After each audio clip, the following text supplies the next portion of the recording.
نبی کریم صلی اللہ تعالی علیہ وسلم کے کچھ صحابہ اللہ کی محبت کے شوق میں حضور کی بارگاہ میں حاضر ہوئے اور انہوں نے آ کے عرض پتہ کیا کیا؟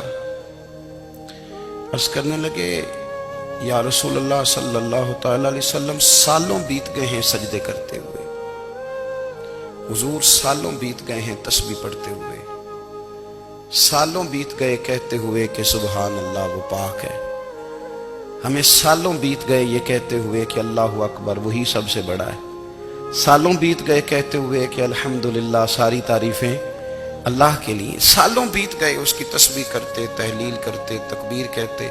حضور اب نہ ہمارا اپنے رب سے ملنے کو جی چاہتا ہے، کبھی اے حقیقت منتظر نظر آ نہ لباس مجاز میں، لاکھوں سجدے تڑپ رہے ہیں میری جبین نیاز میں، اور اقبال کہنے لگے کہ تیرے عشق کی انتہا چاہتا ہوں، تو میری سادگی دیکھ کیا چاہتا ہوں، میرا ذرا سا تو دل ہے مگر شوخ اتنا، میں وہی لن ترانی سنا چاہتا ہوں۔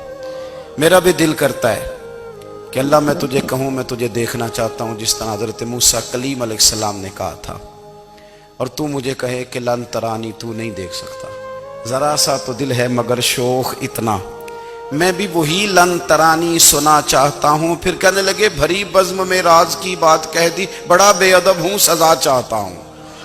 دیکھو سب لوگوں کے بیچ ہی میں نے یہ کہہ دیا۔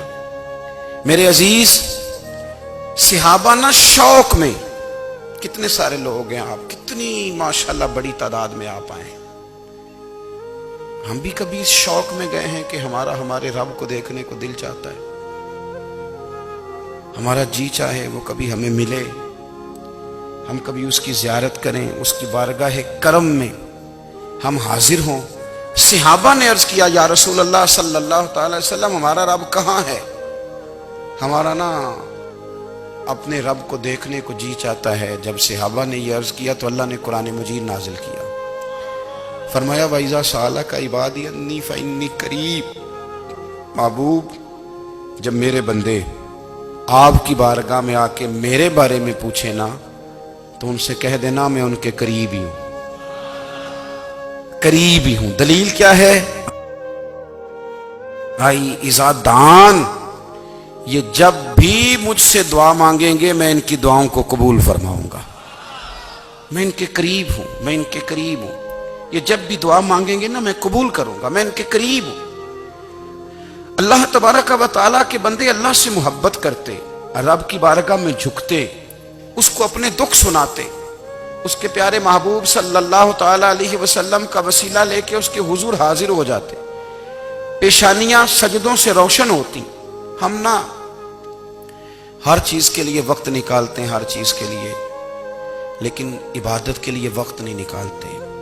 ہر شے آباد ہے، ہر شے، ہماری فیس بک بھی آباد ہے، واٹس ایپ بھی آباد ہے، ہمارے ٹویٹر بھی آباد ہیں، ہماری ہر چیز آباد ہے، سب سے کم آباد ہمارا مصلی رہ گیا ہے، سب سے کم۔ وہ لوگ اب ڈھونڈنے سے ملتے ہیں جن کی بغل میں مصلی ہوتا تھا۔ میرے بھائی آپ کتنا کو دنیا کے پیچھے بھاگو گے تھکا دے گی، کتنا دولت کے پیچھے بھاگو گے تھکا دے گی۔ آپ جب اپنی زندگی میں جمع تفریق کرو گے نا تو مرتے وقت احساس ہوگا کہ سارا کچھ تو لوگوں کے لیے کیا، اپنے لیے تو کر ہی کچھ نہیں سکے۔ اور ہم عبادت کے معاملے میں بہانے بازی بھی کرتے ہیں، ہم کہتے ہیں اوہو رزق کمانا بھی تو عبادت ہی ہے نا، میں حلال روزی کے لیے جا رہا ہوں یہ بھی تو عبادت ہے نا۔ میری طرح کے لوگ کہہ دیتے ہیں کہ میں سویرے اٹھ کے مدرسے میں کچھ اسباق دیکھتا ہوں تو یہ بھی تو عبادت ہے، میں بیان کرنے کے لیے مطالعہ کرتا ہوں تو یہ بھی تو عبادت ہے نا، اتنے لمبے سفر کر کے ملک میں دنیا میں گھومتا ہوں تو یہ بھی تو میں عبادت ہی کر رہا ہوں۔ اب اسپیشل نفلوں کے لیے وقت کس طرح نکلے، اسپیشل کر کے تسبیح میں کیسے چلاؤں، میں سارا کچھ ہم بہانے بنا لیتے ہیں نا۔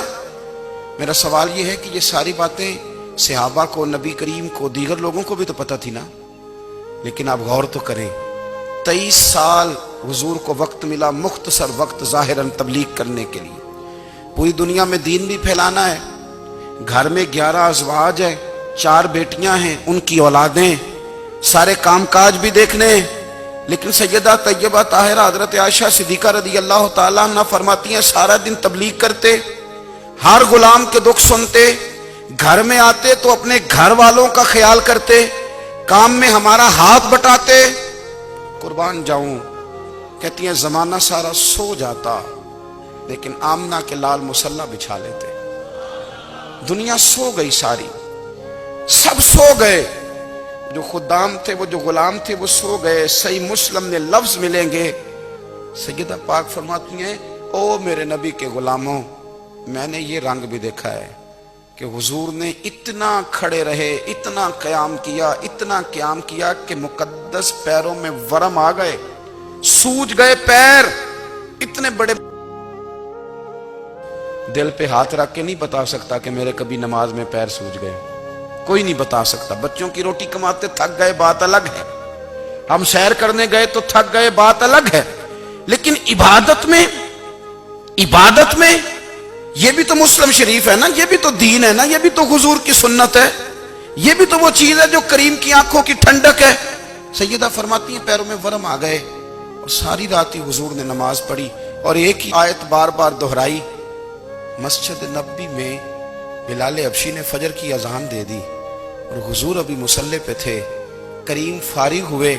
میں نے عرض کی یا رسول اللہ صلی اللہ علیہ وسلم، آپ کے تو صدقے اللہ اگلے پچھلوں کے گناہ معاف کرے گا، تو آپ اتنی آہوزاری کیوں فرماتے ہیں؟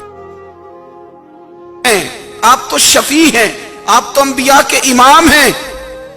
تو حضور نے فرمایا عائشہ تم نے گنوایا ہے نا میرے اللہ کی مجھ پر کتنی رحمت ہے، افلا اکون عبدا شکورا، فرمایا اگر اس نے اتنی نعمتیں دی ہیں تو کیا میں اس کا شکر گزار بندہ نہ بنوں؟ میں شکر گزار بندہ نہ بنوں اس کا؟ پھر اگر اتنی نعمتیں اس نے دی ہیں، مجھے اتنا نوازا ہے، تو پھر میں اس کے سامنے سجدے نہ کروں؟ او میرے بھائی، بڑے قابل فخر لوگ ہیں ہم کہ ہم نبی پاک کے غلام ہیں، ہم قابل فخر ہیں کہ نبی کریم کے غلام ہیں۔ کیا کبھی اس غلامی کے شکرانے میں بھی دو نفل پڑھے کہ یا اللہ تیرا شکر ہے تو نے ہمیں حضور کا غلام بنایا ہے؟ یاد رکھیں کہ اپنی روحانی زندگی کو آباد کریں، استغفار پڑھیں، تسبیحات کریں،